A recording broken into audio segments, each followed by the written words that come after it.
Nginibingelele nonke babukeli emakhaya. Igama ngosimangaliso ngwakwamtshali uMagalela Gase njengengonyama uLinda Mkhonto uNtselendi noMasawutshele echubeni uKhondlo uGebisa. Baye bethi ke nenkosi ayiqedwa.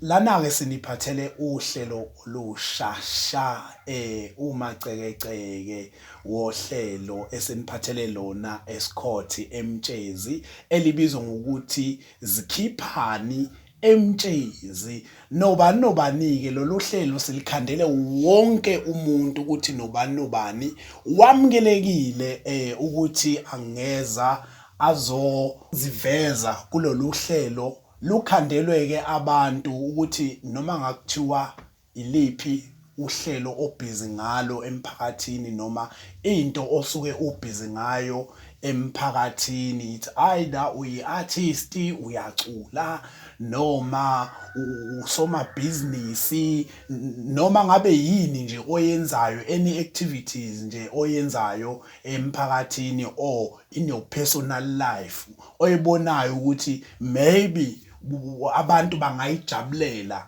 ukuthi beyazi, noma ngabe hlobo luni lweproject osuke ubhizi ngalo, uyakhona ukuthi nathi usibize sizoba yingxenye yalo kuze sizokwazi ukuthi silisabalalise kuzo zonke indawo zokuxhumana, kakhulukazi kuyo le channel ye-Isimanga Multi Project ohlelweni elibizwa ngokuthi Zikhiphani eMtshezi. So ke ngiyacela ukuthi babukeli nilandele kakhulu lolu hlelo ngoba mhlambe luzosiza abantu abaningi, mhlambe okungenza ukuba baningi abantu abahlale befisa mhlambe kuba nethuba elikanje endaweni yakithi eMtshezi. Uthola ukuthi kunezinto abafisa ukuze addressa zibonwe mhlambe umphakathi, abazi ukuthi bazozi addressa kanjani, mhlambe abanye abantu abane project yokusiza abantu mhlambe emphakathini ukuthi like mhlambe uyasiza mhlambe let's say uphisana ngokudla noma uphisana ngani, whatever le uyenzayo ofisa ukuthi usize ngayo abantu, kodwa uthola ukuthi kunabantu ongakhona ukufinyelela kubona ngenxa yokuthi ulwazi abanalo. So unayo ke i-right ukuthi ufike la kwi-Izikhiphani eMtshezi uzokwazi ukuthi uzi-introduce, urepresent iproject osuke ubhizi ngayo kuze nabantu bezoyazi. Ngokunjalo noma ngabe umuntu mhlambe owenza imicimbi, uyakhona futhi ukuthi uze la sizo-interviewer, it's either useza umcimbi noma ngabe sewudlulile futhi akunankinga, wamukelekile ukuthi sizokubuza ngawo ukuthi kuhamba kanjani ukuze abantu bezoba nolwazi oluphelele.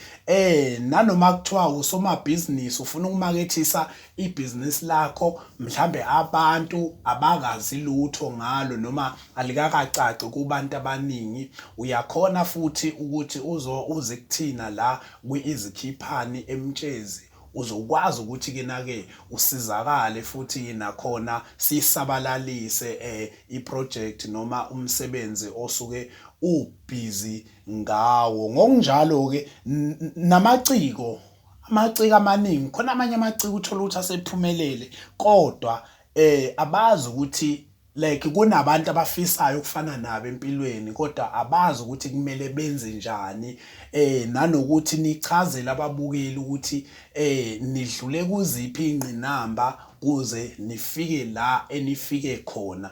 Ngokunjalo nokushare ke nje noma ngabe isiphi isimo odlule kuso in your personal life, mhlambe wakwazi ukuthi ekugcineni uthole usizo usizakale. Mhlambe kunabanye abantu othola ukuthi basesimeni esifana nalesi wena odlule kuso kodwa abanayo isolution yokuthi bangasizakala kanjani.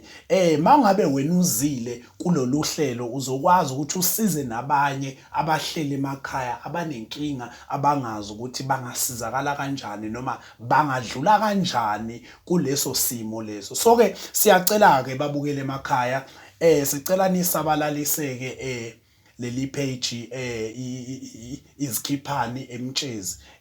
Siyacela ukuthi ni share, ni comment, ni like, ni subscribe ukuze ne page lizokhuphuka liye phambili. Lokho ke kuyisicelo kubo bonke ababukeli, i-support.